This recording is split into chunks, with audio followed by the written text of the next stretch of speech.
Hello! Ako nga pala si Ken at ito ang kwento ng aking pagbabago. Hindi naman kasi talaga ako likas na mataba at obese.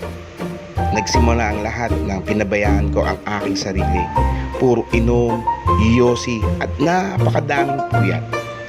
Sobrang dami kong kumain.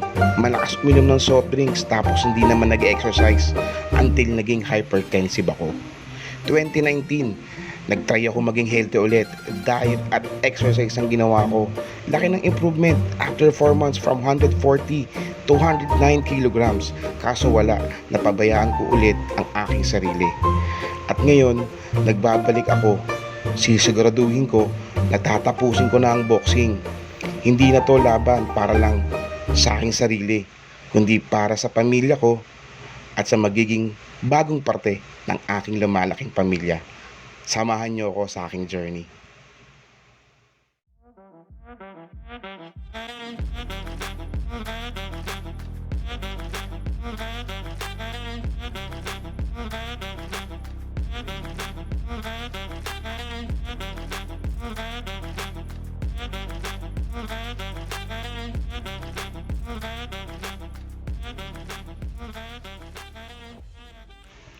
Ito ang isa sa pinakamaganda at malaking desisyon na ginawa ko ngayong taon.